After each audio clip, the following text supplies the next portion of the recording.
যশোরের কেশবপুরের চিহ্নিত প্রতারক মইনুর রহমানকে আটক করেছে পুলিশ।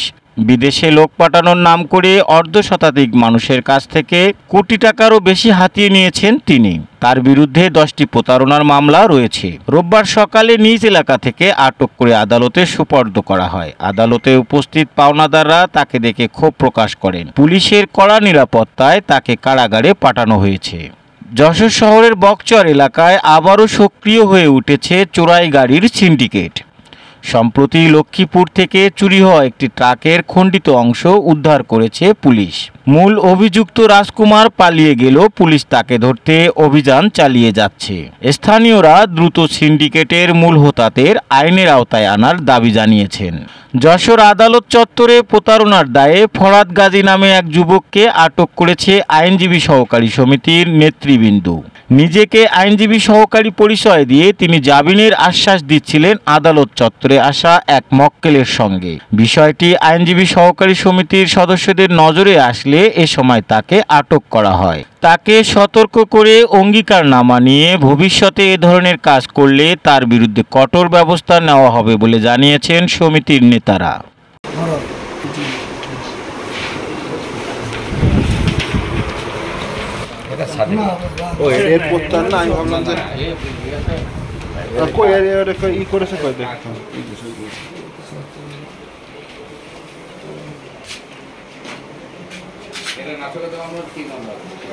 আমরা যখন কোনো আইনজীবী সহকারী নামে পত্রিকায় প্রকাশ পাই, আমরা এটা সংগ্রহ করি যে আইনজীবী সহকারী পরিচয় দিয়ে যে সমস্ত আদালত চত্বরে যে কাজগুলো করে, অবৈধ অনৈতিক মামলা মোকদ্দমা বিভিন্ন বিভিন্ন লোকজনের কাছে টাকা পয়সা যে নেয়, সেগুলো আমরা এই টাউটুসের অভিযান এখনও অব্যাহত রাখিছি।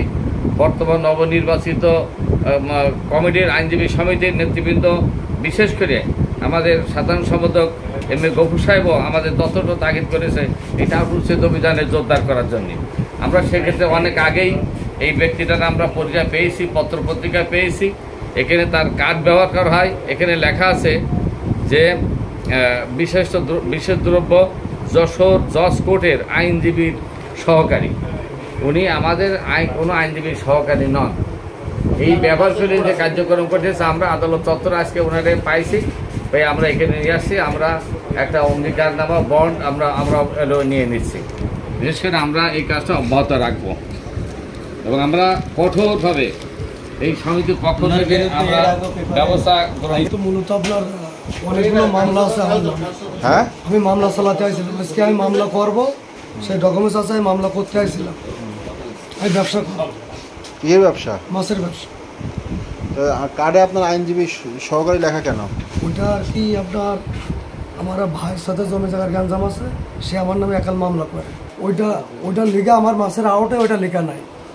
রমজান মাসকে সামনে রেখে অতিরিক্ত মুনাফাকারীদের বিরুদ্ধে কঠোর অবস্থানে যশোর চেম্বার অব কমার্স। বাজারে নিত্য প্রয়োজনীয় দ্রব্যের সরবরাহ নিশ্চিত করতে মনিটরিং কমিটি গঠন করা হয়েছে। ব্যবসায়ীদের অতিরিক্ত মূল্য না নিতে এবং নকল পণ্য বিক্রি না করতে নির্দেশনা দেওয়া হয়েছে।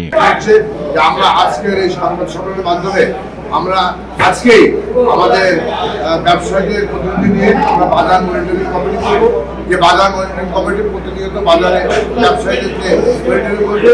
কোনো ব্যবসায়ী যাতে অন্তত প্রচলিত মূল্যের বাইরে এই রমজান মাসে অতিরিক্ত মুনাফা করার সাহস না দেখায় এবং কোনো ব্যবসায়ী যাতে আপনার মানুষের স্বাস্থ্যের ক্ষতিকর এবং নকল পণ্য না বিক্রি করে, এই ব্যাপারে আমরা ব্যবসায়ীরা ঐক্যমত হয়েছে এবং আমরা কঠিন জায়গায় অবস্থান করবো। ব্যবসায়ীদের কাছে আবেদন থাকবে, রমজান মাসে কোনো ভোক্তা যাতে কষ্ট না পায়, অতিরিক্ত মুনাফা না করে, এই বিষয়টি আমরা ব্যবসায়ীদের কাছে আহ্বান রাখবো। পাশাপাশি আমরা আমাদের যে কার্যক্রমগুলো চালিয়ে যাচ্ছি, আমরা সেই কার্যক্রমগুলো অব্যাহত রাখবো এবং প্রশাসনের সহযোগিতা আমরা চাই। এবং আরেকটা জিনিস বলতে চাই, বিশেষ করে টাস্কফোর্স ব্যবসায় যে অভিযানগুলো চালায় এবং মনিটরিং করবে, সেখানে আমাদের দাবি থাকবে ব্যবসায়ীদের পক্ষে প্রতিনিধি অন্তত তারা যদি কম করে, তাহলে টাস্কফোর্সের কার্যক্রম সহজ হবে। আমাদের রমজান মাসে সকলের সমন্বিত প্রচেষ্টা যে যাতে ব্যবসায়ীরা বেশি দামে পণ্য লাভ আছে এবং সেই বিষয়গুলো আমাদেরকে বাস্তবায়ন হবে, এটা আজকে আমাদের। যশোর মাগুরা সড়কের বাহাদুরপুরে ট্রাক চাপায় রাজিউল আলম নামে এক ব্যক্তি নিহত হয়েছেন। দ্রুতগামী ট্রাকটি তাকে ধাক্কা দিয়ে পালিয়ে যায়। নিহতের ছেলে আজ থানায় মামলা করেছেন। পুলিশ বলছে ট্রাকটির পরিচয় শনাক্ত করতে তদন্ত চলছে। স্থানীয়রা দ্রুত অভিযুক্ত চালককে আটকের দাবি জানিয়েছেন।